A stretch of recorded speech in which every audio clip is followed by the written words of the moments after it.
Alright, now this little piece of equipment is what's called a worm wand. Basically what it is, a steel rod with an extension cord or an electrical cord attached.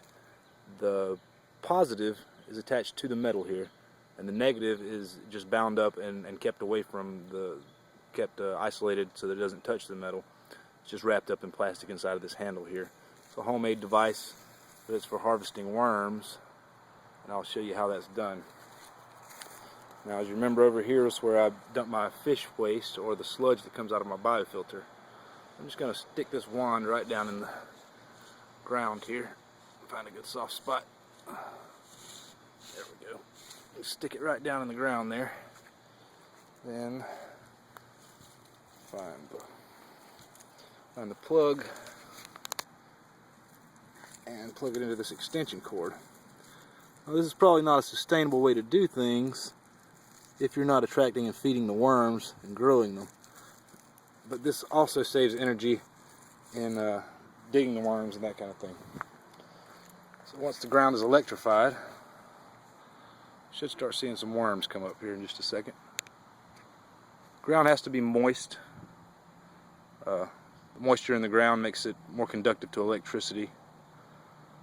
Starting to see some little ones already, but you probably can't see them on here. We'll give it just a second till the big boys start coming out. I just started feeding over here, so there's probably not a lot of them just yet, but they will breed here and grow. Let's see. Oh, there's one over there. It has about a 2-foot radius of effect. You can see there, it's one of the worms crawling right out of the ground. There's another one over here. Pick that guy up. Right in my jar there. Grab that guy. Now with this wand, you don't want to touch the wand itself, but touching the ground. You see, you might feel a little bit of twinge, but it's not enough to cause any damage. Usually takes about 3 to 4 minutes for the big boys to start coming out. There's one there. See them crawling out of the ground. The electricity irritates them, so they come out of the ground to get away from it. And it's kind of cruel, but they're going to be fish food, right? Go ahead and pluck him. Right there, there's a big guy coming out over here.